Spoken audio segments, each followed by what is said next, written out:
안녕하세요. 축구 전문 기자 한준입니다. 미리 보는 UEFA 챔피언스 리그 16강 플레이오프로 관심을 모은 경기죠. 2024-2025 시즌 프랑스 리그앙 20라운드 파리 생제르맹이 돌풍의 팀 브레스트와 원정 경기를 치렀는데요. 이 경기 5대2로 대승을 거둔 과정 속에 우스만 덴벨레의 해트트릭이 큰 주목을 받고 있습니다.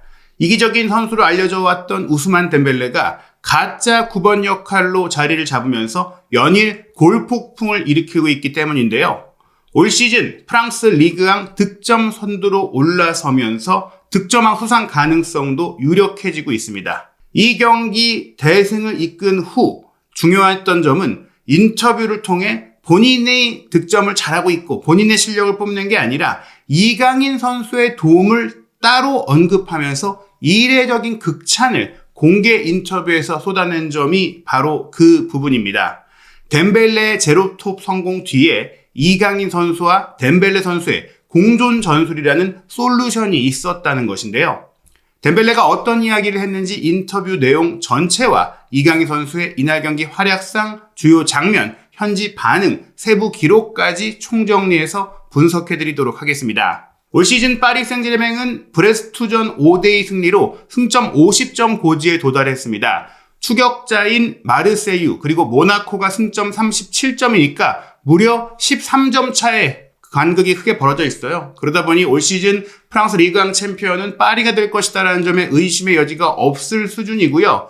또한 파리가 아직까지도 리그앙 경기 패배하지 않으면서 프랑스 리그앙 최초의 무패 우승 가능성까지 크게 주목받고 있습니다. 이 과정에서 이강인 선수는 올 시즌 4호 도움을 기록을 했는데요. 본인이 만들어낸 기회에 비해서는 적은 도움 수치지만 이날 4호 도움을 통해 통산 프랑스 리그앙 8호 도움, 그를 통해 역대 한국인 선수의 리그앙 최다 도움 기록을 수립하게 됐습니다. 간단하게 설명해드리면 이강인 선수가 리그앙 통산 43번의 경기에 출전해 8개의 도움을 올렸고요. 과거 보르도에서 활약했던 황의조 선수가 92경기에서 7도움, AS 모나코에서 활약했던 박주영 선수가 91경기에서 7도움을 기록했고 남태희 선수가 37경기에서 3도움을 발랑시안에서 기록했던 바가 있습니다. 디종에서 뛰었던 권창훈 선수는 61경기 3도움, 오세르와 여러 팀에서 뛰었던 정조국 선수 36경기 1도움이었고 트로아에서 뛰었던 석현준 선수가 70경기 1도움을 기록했습니다.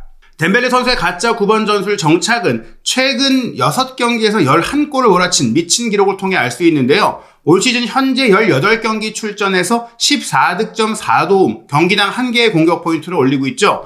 음바페가 떠난 이후 프랑스 리그앙의 새로운 득점왕이 누가 될 것인가에 대한 궁금증, 그리고 파리가 음바페의 후계자로 누구를 찾을 수 있을까에 대한 궁금증은 덴벨레로 낙점되는 분위기입니다. 현재 릴의 조너선 데이비드가 12골, 그리고 마르세유에서 올 시즌 맹활약 중인 메이슨 그린우드가 12골이고 나란히 3개의 도움을 기록하고 있는데 덴벨레가 최근 득점력으로 이 두 선수를 제치고 올라왔고 그 전까지 파리 생제르맹의 최다 득점 선수였던 브래들리 바르콜라가 11득점 4도움으로 나란히 경쟁 중인 상황입니다. 니스의 에방 게상 선수가 돌풍의 선수로서 주목받고 있지만 9득점 5도움으로 아직 10득점에 도달하지 못한 상황인데요. 덴벨레 선수는 말씀드린 대로 최근 가짜 9번으로 중용되기 시작하면서 득점이 늘어나기 시작했어요. 리그앙 올랭피크 리옹전에서도 가짜 9번으로 뛰면서 득점을 시작했고 그 뒤 모나코전, 생테티에전 연이어 2골을 넣었는데 포지션이 오른쪽 윙어로 표기되고 있지만 실질적으로는 안쪽으로 올라와서 가짜 9번 내지 중앙 지역을 중심으로 뛰었거든요.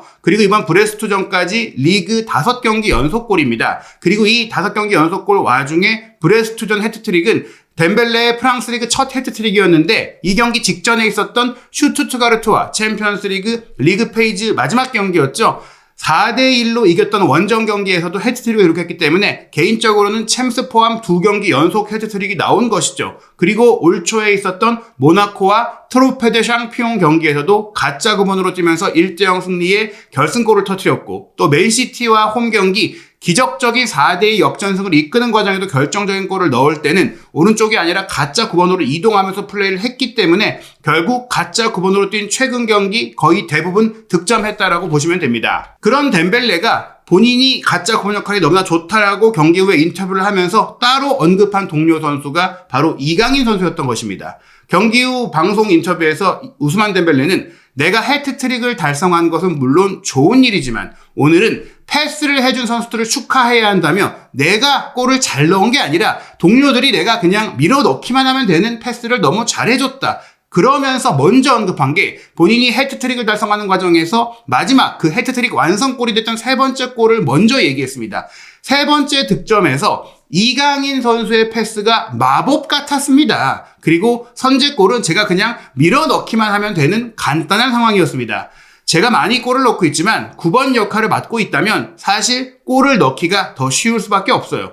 옆에서 내 주변에서 많은 선수들이 드리블도 하고 많은 플레이들을 해줘야 되고 그런 과정 속에서 저는 그저 공을 밀어 넣기만 하면 되니까요. 그러니까 내가 한 거 별로 없다. 나는 거들 뿐이었다라고 굉장히 겸손한 덴벨레답지 않은 인터뷰를 한 것입니다. 그렇다면 어떻게 골이 들어갔는지를 보면은 덴벨레가 왜 그렇게 얘기했는지를 조금은 이해할 수가 있어요. 이날 경기의 세 골이 모두 다 그냥 밀어 넣는 골이었거든요. 전반 29분에 나온 선제골 같은 경우에는 화면을 보시면 파비안 루이스가 3미들의 왼쪽 메잘라 역할을 맡았는데 여기서 왼쪽 뒷공간으로 파고 들어가는 바르콜라에게 날카로운 스루 패스를 찔러 넣고 가짜 9번 위치에 있는 최전방에 있는 덴벨레가 반대편에서 따라 들어가고 있죠. 워낙 빠른 바르콜라이니까 상대 최종 수비를 가볍게 제쳐내고 본인 쪽으로 골키퍼와 수비수의 시선이 쏠렸을 때 특히 미리 주지 않고 골키퍼 앞까지 가서 골키퍼가 이미 자세가 무너졌을 때 덴벨레에게 공을 넘겨주고 덴벨레가 정말 빈 골문에 밀어넣기만 하면 되는 골을 터뜨렸습니다. 이 골 이후 동점골이 나왔고 다시 2대1로 앞서가는 골을 덴벨레가 넣게 되는데 이 장면도 주변 선수들이 만든 기회 속에 골키퍼가 막아내고 문전 혼전 속에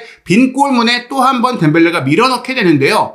그러나 가장 멋진 어쩌면 전술적으로 뛰어난 기술적으로 뛰어난 골은 이강인 선수가 어시스트를 해준 62분 덴벨레가 3대1의 쐐기골을 넣으면서 해트트릭을 완성한 골이었을 겁니다.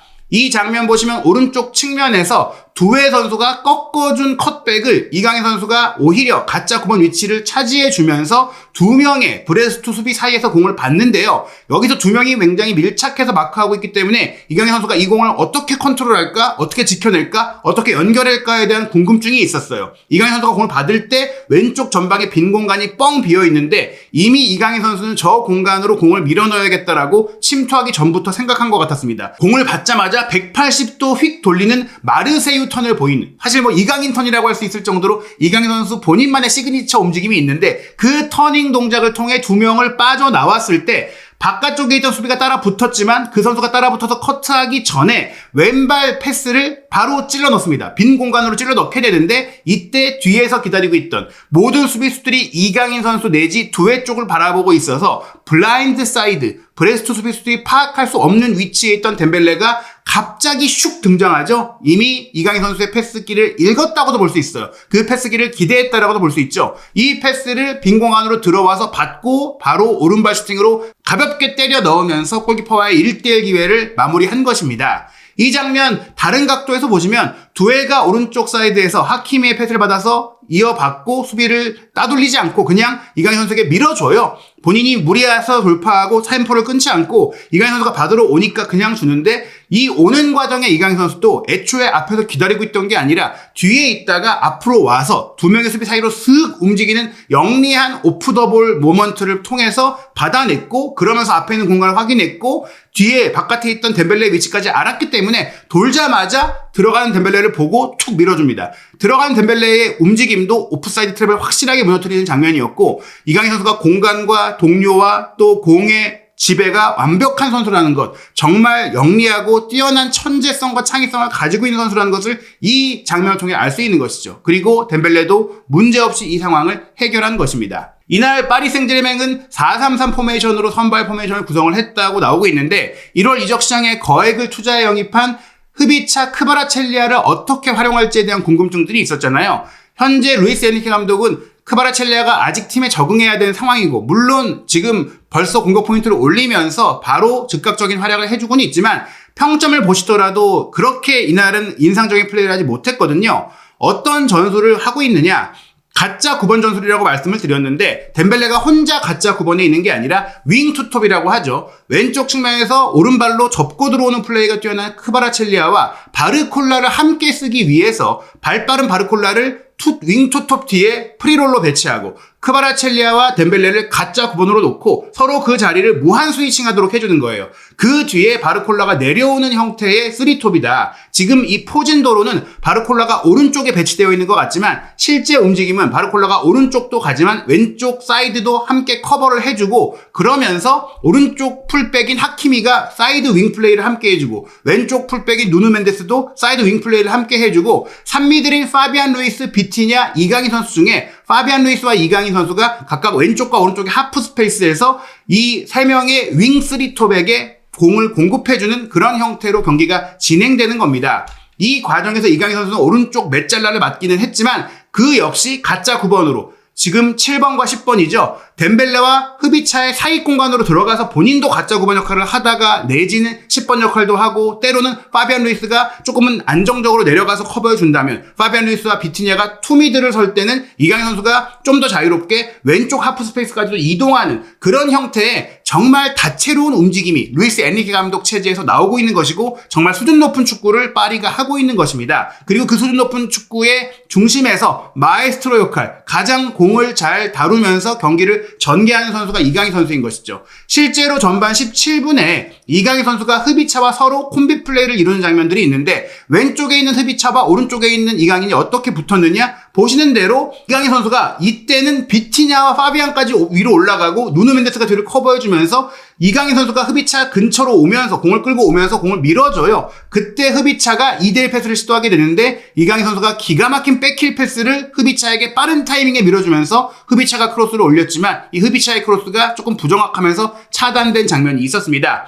이 순간에는 오히려 바르콜라가 제로톱으로 올라가는 등 누구나 제로톱이 될 수 있고 누구나 윙이 될 수 있고 누구나 처진 공격수 내지 공미가 될 수 있는 이 전술은 현대 축구가 어떻게 진화하고 있는지, 왜 포메이션과 또 포지션이 중요하지 않은지를 또 보여주는 장면인데, 그 안에서 이강인 선수가 어느 자리에 가도 그 전술적인 역할을 너무나 잘 소화하고 무엇보다 기술적인 능력이 완벽하다 보니까 판단을 그대로 빠른 타이밍에 수행할 수 있다는 점도 이강인 선수를 탑 클래스 선수라고 볼 수 있고 엔리케 감독이 중용하는 이유라고 할 수 있겠습니다.